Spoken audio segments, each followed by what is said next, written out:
Welcome to this week's African Agri Overview, where we unpack the latest developments shaping agriculture across the African continent. This week, we take a closer look at key factors influencing production, trade, input costs, and overall market conditions, and what they could mean for the sector in the weeks ahead. This episode is made possible by Collateral Management International and Zematic Irrigation Systems. Collateral Management International, or CMI, works across the continent, helping banks and other financiers keep their commodities secure and well managed. With over a decade of experience, they're known for their reliable storage solutions, trusted staff, and professional stock monitoring and inspection services. CMI helps make sure everything runs smoothly and securely. CMI, your trusted collateral manager in Africa.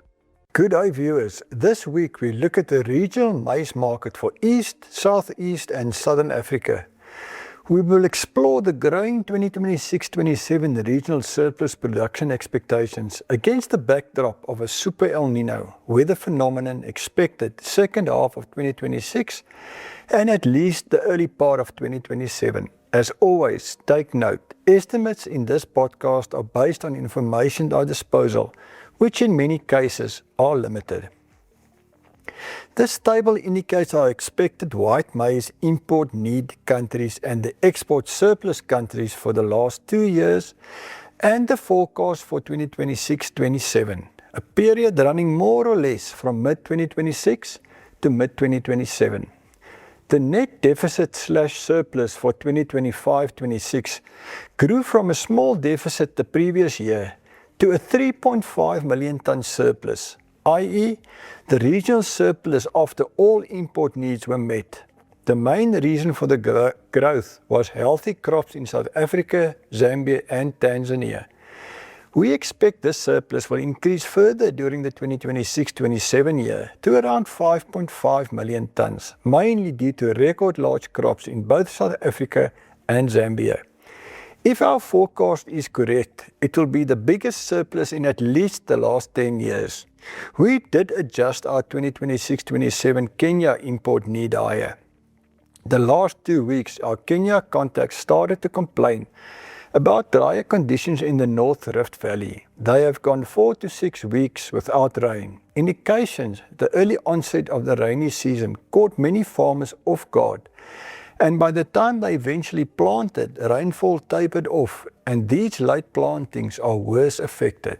Already talk of 80% of normal crop, even if rains resume shortly.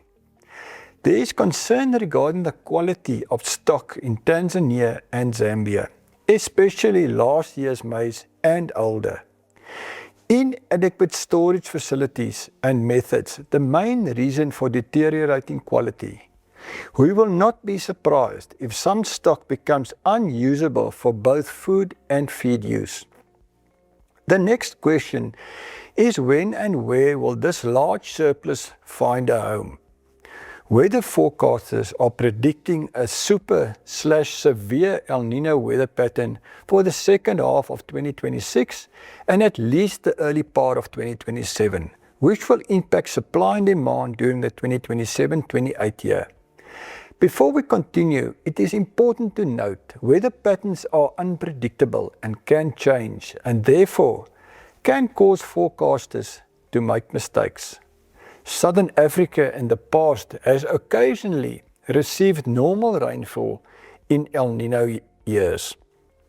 However, on average, El Nino usually brings about below normal rainfall in southern countries like South Africa, Zimbabwe, Zambia, Malawi and Mozambique, i.e. below the red line, and above normal rainfall in northern countries like Tanzania, Uganda, Rwanda and Kenya, i.e. above the red line as indicated on the map. The previous El Nino was during the 2024-25 year, the crop that harvested mid-2024. The southern region was materially impacted due to below normal rainfall. For example, Zambia, usually a net exporter, produced 800,000 tons less than their local annual need. Malawi, expected to be self-sufficient this year, imported around 500,000 tons during 2024-25. Mozambique expected to produce a small surplus this year, imported 300,000 tons during 2024-25. Zimbabwe is expected to import around 500,000 tons this year. They imported nearly 900,000 tons during 2024-25. Zimbabwe also imported 400,000 tons of yellow maize that year. South Africa expected to produce 17 million tons this year. White maize and yellow maize combined produced just less than 13 million tons during 2024-25, barely enough for own consumption. A similar year to 2024-25 could see the regional white maize surplus shrink significantly by 3 to 4 million tons during 2027-28.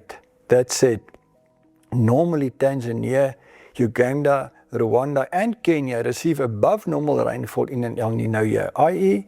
Tanzania and Uganda have bigger exportable surpluses and Kenya and Uganda smaller import needs, which overall should benefit regional supply.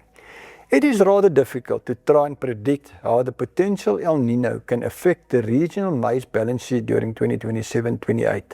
However, a similar El Nino year to 2024-25 could see the regional surplus shrink significantly, but a surplus still possible due to record high carry-in stocks. Remember, quality information improves decision making. Contact us for more detailed, tailored information.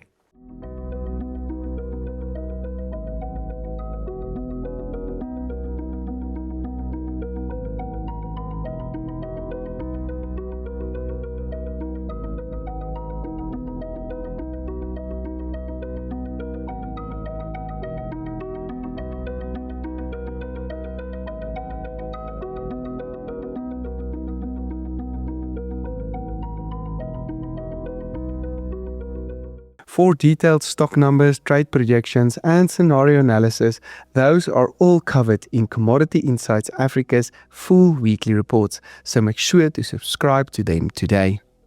This episode was made possible by Collateral Management International and Zematic Irrigation Systems. Thanks for joining us this week. See you again next week.